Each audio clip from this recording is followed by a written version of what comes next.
Oitavo ano, nós vamos estar agora começando o nosso conteúdo do terceiro bimestre. Espero que todos tenham descansado nessas férias e estejam prontos para os nossos estudos. Nesse bimestre, nós vamos começar a falar sobre estatística, porcentagem, gráficos, probabilidade e possibilidades.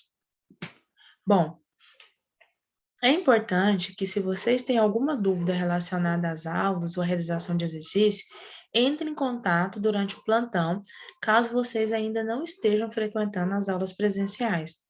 Se você estiver frequentando as aulas presenciais, nossas aulas continuam no mesmo dia, terça e sexta-feira.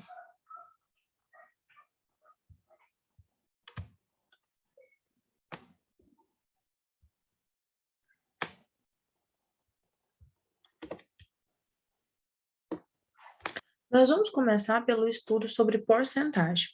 É importante que, quando você for realizar os exercícios, desenvolva os cálculos. Muitos exercícios aqui também, ele vai falar sobre gráfico. É importante você estar atento à realização desses gráficos e construção.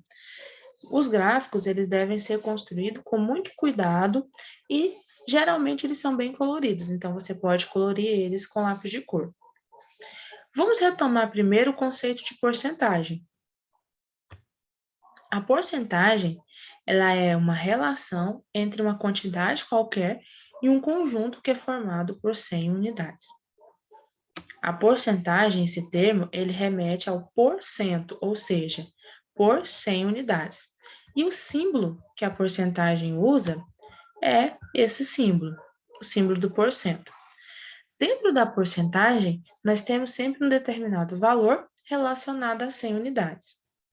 Em alguns materiais didáticos, livro ou revista, ou alguma aula de outro professor, você pode ver a palavra também percentagem, que quer dizer a mesma coisa.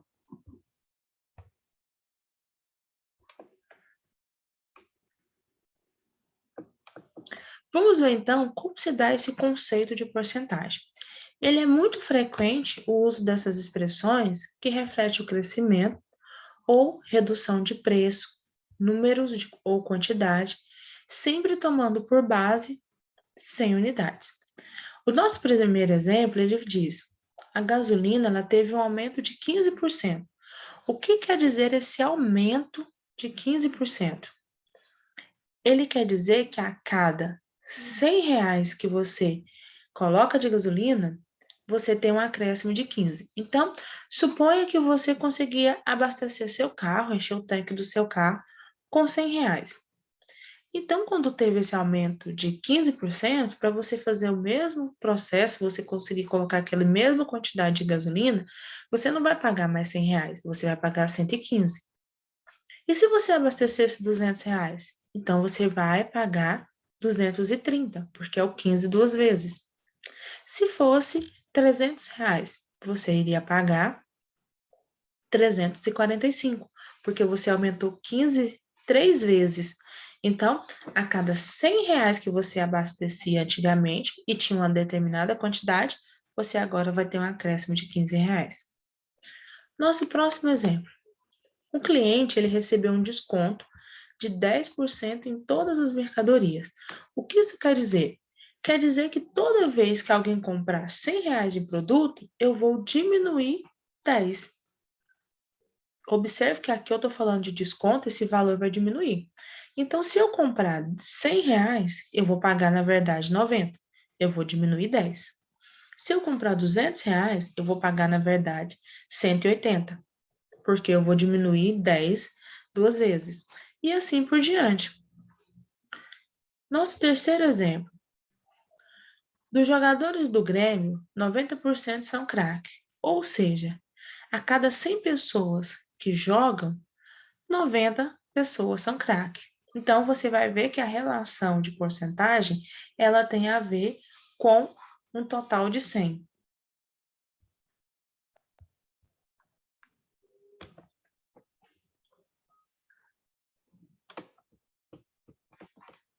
A porcentagem, ela é representada de algumas formas. Ela pode ser representada na forma de percentagem, ela pode ser representada na forma fracionária, fracionária decimal, ela pode ser representada na forma fracionária ou decimal. Bom, como seria na forma de percentagem? Seria na forma de porcentagem, com o símbolo de porcento. Exemplo, 12%. E como seria na forma fracionária? Essa fracionária, essa fração decimal quer dizer, centesimal, aliás, quer dizer que o denominador é 100.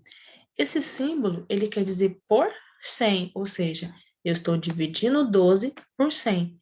Essa é a forma fracionária. Esse traço que existe entre o 12 e o 100, nós sabemos que isso significa uma divisão. E na forma decimal, é só eu dividir, realizar essa divisão que existe. Eu vou dividir o 12 por 100, eu vou encontrar 0,12.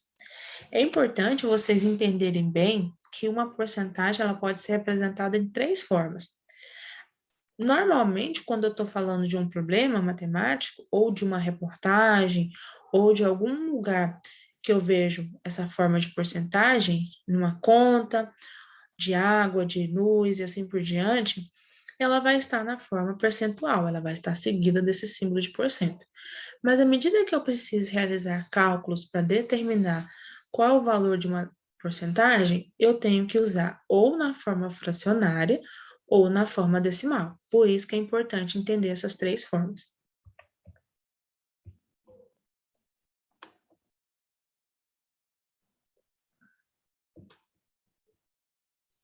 Bom, nós vamos dar um exemplo aqui.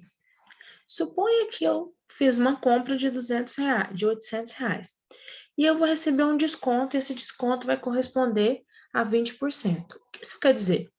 Que toda vez que eu vou até lá e compro R$ 100, ele vai tirar R$ 20 do total. Então, eu comprei 800.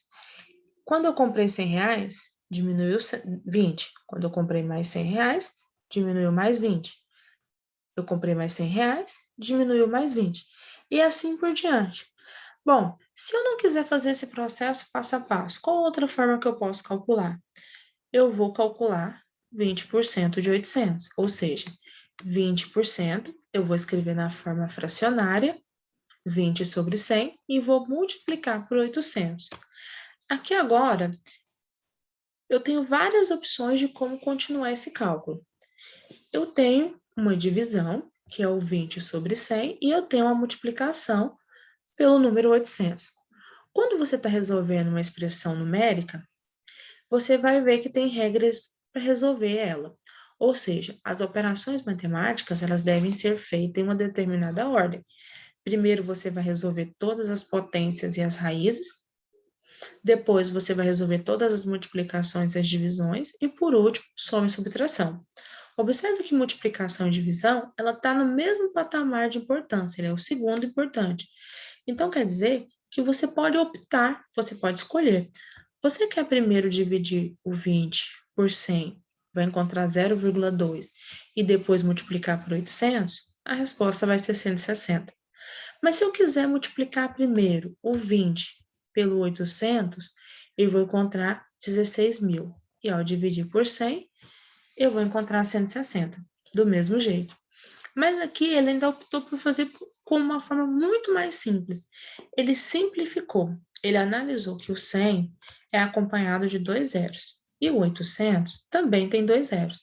Então, ele cancelou 2 zeros do 800 com 2 zeros do 100. Observe que você só pode fazer esse processo de cancelar se for o número zero. E se for números que tiveram no numerador e no denominador. E tem que ser sempre a mesma quantidade.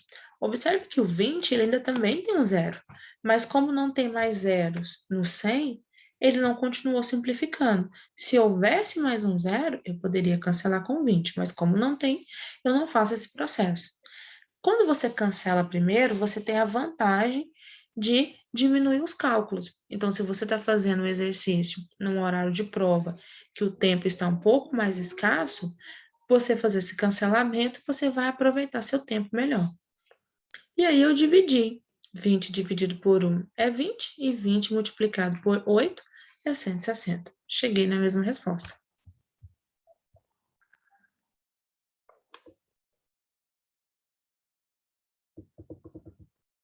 Nós vamos falar agora um pouco sobre estatística. A estatística, ela é uma ciência exata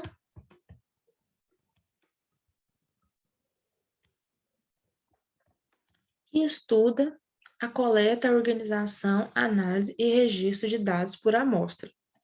A estatística, ela é uma ciência extremamente antiga. Desde o início da antiguidade, desde a antiguidade, aliás, as pessoas, o governo, de modo geral, eles faziam levantamentos estatísticos, ou seja, eles faziam pesquisa. O que nós temos hoje, que é o censo. Para que serve o censo? O censo é uma forma do governo compreender mais sobre a sua população. Então, ele vai entender quem é a sua população, aonde vive a sua população e em que condições ela vive. Então, você vai fazer perguntas e vai entender. Suponha que uma determinada região do Brasil tem um déficit muito grande para as crianças de escola. Então, com o censo, ele vai descobrir que é naquele lugar que a escola deve ser construída. E uma outra região, existe várias escolas, porém, a população para estudar nela é muito pequena. Então, aqui eu posso fazer um remanejamento, eu posso tentar conseguir ônibus para que traga essas crianças que estão em uma outra região para essa que está sem aluno. Então, o censo ele serve para você analisar e ver como está a sua população. Isso serve para o governo organizar políticas públicas para poder ele fazer uma melhor distribuição daquele dinheiro do imposto que ele vai arrecadar. Dentro da estatística, você vai ver que alguns conceitos eles são extremamente importantes. O primeiro conceito é o conceito de população. Aqui você vai ver que a população, ela nada mais é do que o conjunto de elementos. Ela é todos os elementos que estão sendo estudados. Isso não quer dizer que tem que ser simplesmente pessoas. Então, por exemplo, se um cientista ele vai fazer uma análise sobre um determinado animal, ele vai analisar, então esses animais, todos eles que compõem ali, ele vai ser a população, ele é a pesquisa daquela pessoa. Obviamente, ele não vai fazer pergunta para os animais, mas ele vai fazer análise sobre ele. Então, se tem um animal em extinção, ele vai fazer a contagem para ver quantos animais tem ou quantos animais ele consegue observar ali, e a partir disso ele vai fazer seu estudo. Então, todos os elementos de um conjunto que está sendo estudado é chamado de população. Isso não significa que tem que ser necessariamente pessoas. Pode ser em relação a pessoas também? Sim, pode ser o número de pessoas numa cidade, pode ser o número de alunos numa escola e assim por diante. A amostra é a parte representativa de uma população, ou seja, é aqueles que participam da pesquisa. Bom, levando novamente para uma pessoa que está fazendo pesquisa com algum determinado animal. Obviamente, ela não vai conseguir analisar todos os animais, então ela vai analisar alguns. Esses que participaram, eles são chamados de amostra. Se eu tenho que analisar determinadas características das pessoas que moram na cidade de Goiânia. Exemplo, eu quero saber a altura delas. Seria possível que o censo perguntasse a cada uma dessas pessoas que mora na cidade qual é a sua altura? Seria meio inviável pela quantidade. Então, o que é feito é, pega-se uma quantidade de pessoas proporcional a cada região e faz essa pergunta. Então, essas pessoas que participaram, elas são a amostra da população. Variável são as características dos elementos da amostra que estamos pesquisando. Pode ser variável quantitativa e variável qualitativa. Bom, a variável é a qualidade ou é a característica daquilo que está sendo pesquisado. Então, por exemplo, se eu estou pesquisando a altura das pessoas, a altura é uma variável. E essa variável ela pode ser quantitativa se ela for expressa por uma quantidade, ou seja, por um valor. Você consegue medir esse valor. A altura da pessoa, a idade das pessoas, o preço que ela paga por um determinado produto. Então, sempre que você consegue medir, nós chamamos de variável quantitativa. E quando eu falo de qualidade? Então, é uma variável qualitativa. Exemplo, o nível de escolaridade. Ele é colocado como ensino fundamental, educação infantil, ensino fundamental, ensino médio, ensino superior e assim por diante. Ou seja, ele está expressando uma qualidade.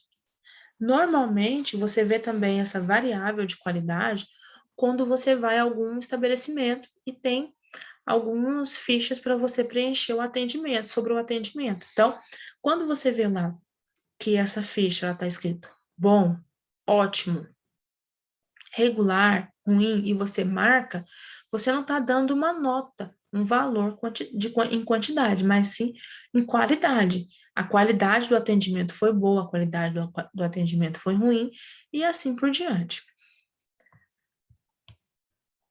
Nós temos aqui também a frequência absoluta. Ela está relacionada ao valor exato, o número de vezes que uma variável citada. Então, se eu estou trabalhando aqui com uma pesquisa relacionada à altura da população de Goiânia, quantas pessoas responderam que tem 1,60 m? Quantos responderam que tem 1,63 m?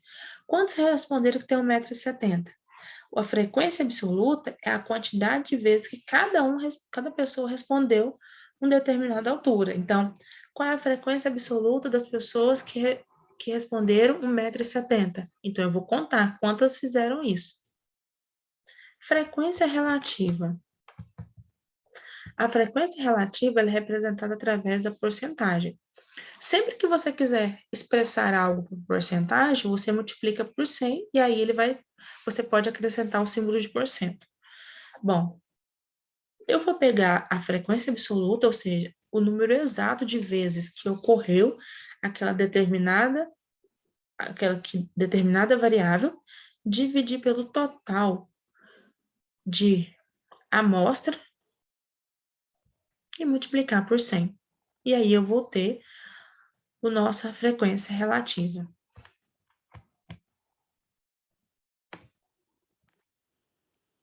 No nosso próximo vídeo, nós vamos continuar o nosso estudo relacionado ao conceito de estatística.